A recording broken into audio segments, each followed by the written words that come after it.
Fala galera, sejam muito bem-vindos ao nosso canal Ortofórmula. Eu sou Paulo Correia. Hoje vamos conversar com vocês sobre dobra em Z, uma dobra utilizada para correção de angulação de raízes, né? O dente está um pouco mais angulado para mesial, um pouco mais angulado para distal. Então, uma das formas, né, de corrigir essa angulação através da dobra em Z.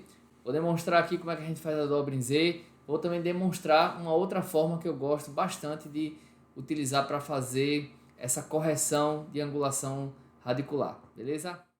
Dobra em Z, pessoal, tem esse nome devido ao desenho, né? Ela possui, mas se você observar cuidadosamente, né? Ela não parece um Z, né? Você gira ela 90 graus, na verdade ela parece mais um N.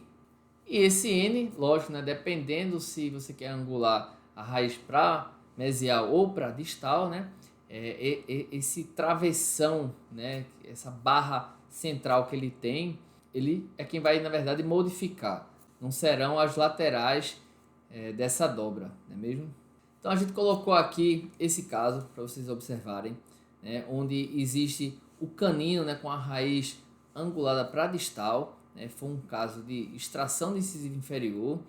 E durante o fechamento, né, se observou que as raízes, principalmente dos dentes vizinhos ao espaço, né, ficaram divergentes. Né? A raiz do canino ficou para distal e a raiz do incisivo lateral ficou para distal. Né?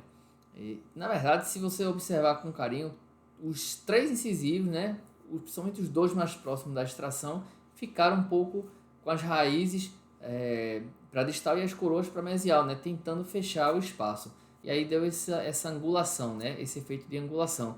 Que a princípio, né, você olhando na radiografia, você pode até pensar: ah, mas eu não vou corrigir, né, botar aparelho para corrigir isso. Mas observe o espaço, né, o triângulo negro que está sendo formado entre o canino e o incisivo e a perda óssea que está ocorrendo também nessa região devido a essa divergência entre as raízes.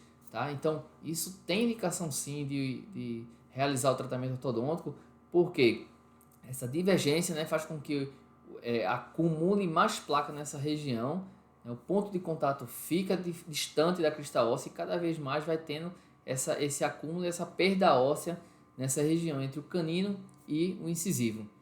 E a gente pode observar nas fotos intrabucais, ó, a perda óssea, né, o abaixamento, né, como o osso está mais fundo nessa região entre canino e incisivo, tá? Bem diferente da outra região. Tá? Então está marcado essa região devido a essa perda óssea que está sendo progressiva, tá, pessoal?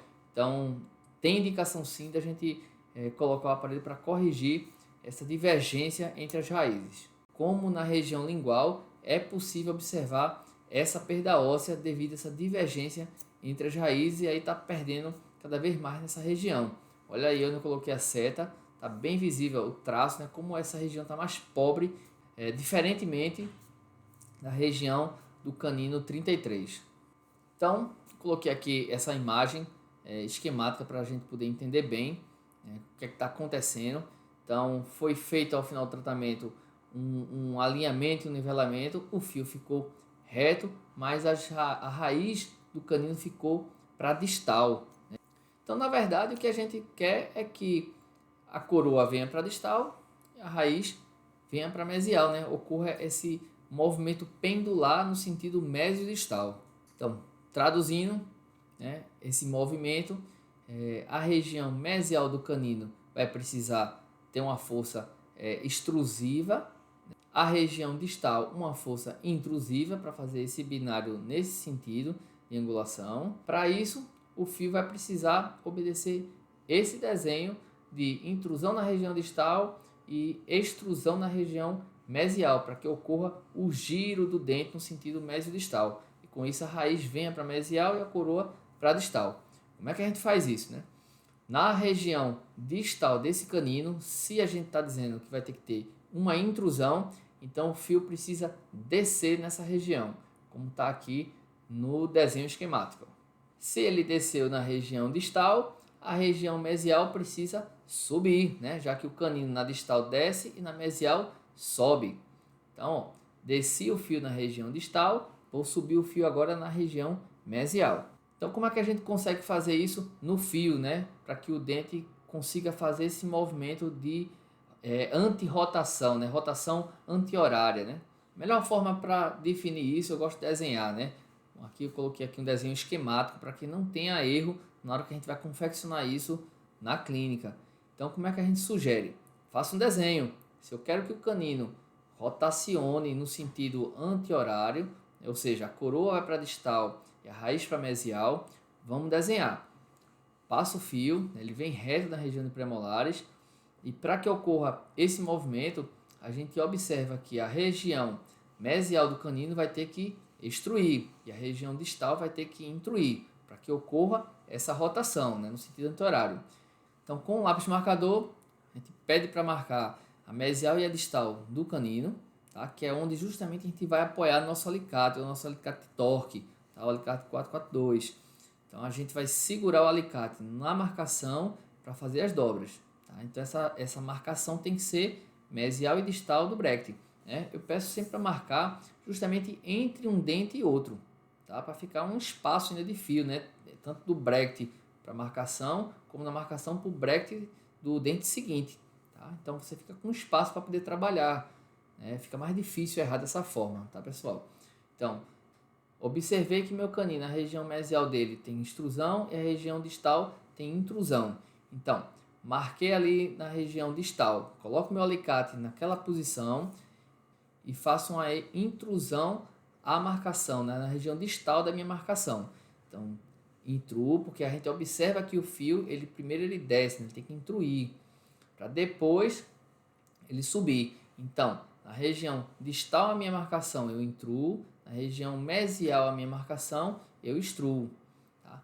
E essa extrusão do fio, né? Já que é a barra que vai passar dentro do slot do bracket, ela acaba tendo uma angulação maior, né? Para poder ele dar esse efeito de angulação. Na região da minha marcação mesial, faço a mesma coisa. Né? Distal a minha marcação, eu intruo. Mesial a minha marcação, eu extruo. A gente não observou, né, que o desenho do movimento a ser feito era assim? Né? Na região distal era intrusão, região mesial extrusão. Então a gente repete.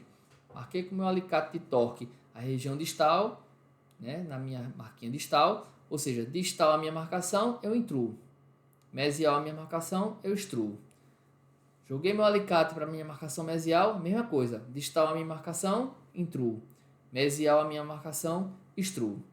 E o canino começa a angular sua raiz para mesial e a coroa para distal, né? Ou seja, a rotação anti-horária. Olha o resultado, tá? De uma correção de angulação. Poderia até ter corrigido um pouco mais, né? Mas clinicamente, olha só, a gente já tinha observado o resultado. Então a gente parou nessa fase para iniciar a segunda fase do tratamento da paciente. Resposta muito boa. Olha como está mais saudável agora aquela região, né, que estava bem inflamada, com perda óssea. Outra forma de fazer essa correção é você pegar o bracket e na hora da colagem você já rotaciona ele para o sentido, né, do problema, né? A coroa não está angulada para mesial, então a gente pega o bracket e angula ele, né? Gira ele no sentido mesial para que aumente essa leitura da angulação e o fio passa forçando, como vocês podem observar, as aletas distal para intrusão e a aleta mesial para extrusão. E aqui é um exemplo clássico de como foi feito isso com o bracket, né? Modificando a colagem do bracket. Então existia um incisivo lateral, como vocês podem observar, com a raiz bastante jogada para mesial, né? Ocupando o espaço da região que seria do implante do incisivo central, número 11. E essa raiz, o bracket foi colado com bastante angulação para mesial também, né? Para poder o fio passar forçando e jogar essa raiz para distal. Tá? Então a gente já faz isso na colagem inicial. Então o fio foi colocado aí forçando. Como vocês podem observar, ó, em um ano a raiz do lateral ficou bem vertical, abrindo espaço para a realização do implante do dente 11. Olha, pessoal, e aqui a gente vai demonstrar agora com o fio retangular como é que seria essa correção do dente 12, essa angulação para mesial dessa raiz, né, como é que seria com a dobra em Z. Então, com lápis marcador, você marca as proximais desse dente, tá? Mesial e distal do dente. Entre um dente e outro você faz uma marcação, tá? Para ficar com uma folga, né? Um espaço. Então, tá aí a marcação, vocês podem observar. Com o alicate 442, vai fazer a dobra.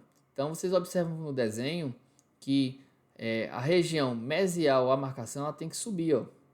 Tá? Então, você segura com o alicate, né, e coloca o fio subindo, ó, mesial, a marcação. Como vocês viram no desenho, a região distal é a região que está descendo, ó. Então, realiza a descida do fio distal à marcação. Isso tanto na marcação mesial quanto na marcação distal. Olha aí como ficou a região mesial ao dente 12. Ó. Na marcação distal é a mesma coisa. A gente observa que a região mesial à marcação tem que subir, então o fio sobe. A região que está distal ao fio, ó, tem que descer, então o fio desce. Tá? Por isso que a gente pede que vocês desenhem antes de fazer a dobra. Tá? Eu também desenho no consultório quando eu vou fazer a dobra, porque isso evita que a gente erre, que a gente fique tendo que pensar na hora para onde é que a gente vai dobrar, se é para cima ou para baixo. Ó. Então vê o desenho e replica no fio. Olha como fica legal. Tá joia? Desse jeito aí que a gente gosta de fazer, acha mais simples fazer, evita muito erro, né?